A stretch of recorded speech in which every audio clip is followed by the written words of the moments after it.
Assalomu alaykum. Albatta birinchi navbatda Eron jamoasini jahon chempionatiga chiqqani bilan tabriklayman va jahon chempionatiga omad tilayman ularga. O'yin keladigan bo'lsa, albatta qiziqarli o'yin bo'ldi. Yaxshi tayyorgarlik ko'rdik. Ikkala jamoa ham yaxshi o'ynadi deb o'ylayman. Bizda ham yaxshi imkoniyatlar bo'ldi, Eron jamoasida ham yaxshi imkoniyatlar bo'ldi. Albatta g'alaba qozonishimiz ham mumkin edi, lekin umuman olganda o'yinga qarab xulosa qiladigan bo'lsak, durang ham balkim adolatli bo'ldi.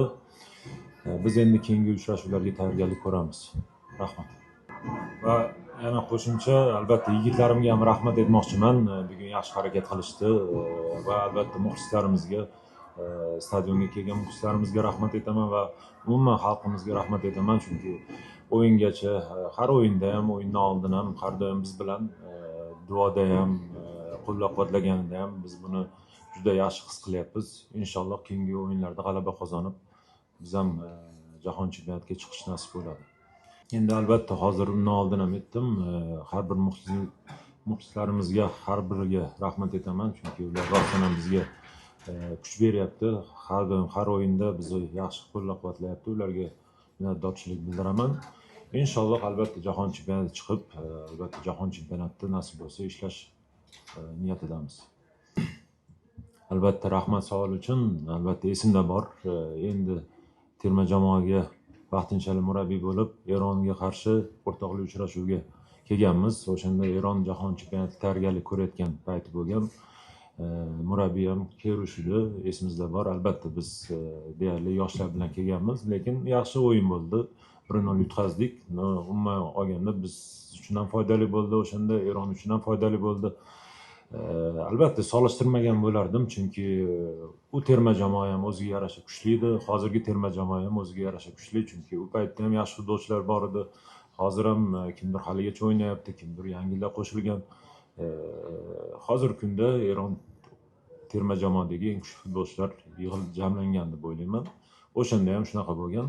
Biz ham xuddi shunaqa, biz ham o'sib bormoqdamiz va albatta futbol rivojlanyapti. Bizda ham davlat tarafdan prezidentimiz o'zi ancha futbol rivojlanishi uchun hissalarini qo'shyapti. Rahbariyat bo'lsin, o'sha yoshlar futbolini rivojlantirish uchun katta narsalar qilinyapti.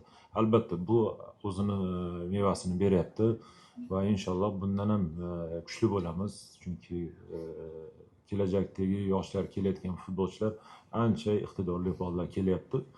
Kelajakda yana ham kuchli terma jamoa bo'ladi deb bilaman. Endi albatta Eron terma jamoasini o'rganib chiqdik. Undan oldingi o'yinlarimiz ham bor edi. Kamchiliklarni ham, kuchli taraflarini ham o'rganib qarab futbolchilarga kerakli ko'rsatmalar berdik, tayyorgarlik ko'rdik. Albatta ko'rganingizdek, bugun g'alaba uchun o'ynadik va yaqin edik qattiqdir. Nasib narsa, o'shaning uchun albatta bu o'yinda yetakchi 3 ta futbolchimiz yo'qligi o'sha travmada bo'lgani uchun albatta bu ham o'ziga yarasa ne to ta'sir. Ular bo'lganda albatta yana ham kuchliroq bo'lardik.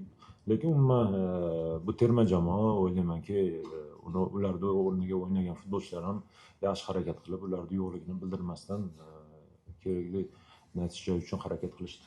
Endi albatta men qanchalik bilgimcha Eron chempionati ham yaxshi darajada, chunki men o'zim terma jamoada o'ynaganimizdan ko'p to'qnashib kelardi Eron jamoalari bilan va qanaqa kuchga egaligini bilardik. Va o'ylaymanki chempionat ham shunaqa, chunki ko'p futbolchilar baribir o'ynashyapti va ulardan so'raganimda ular yaxshi taassurotda har bir futbolchi.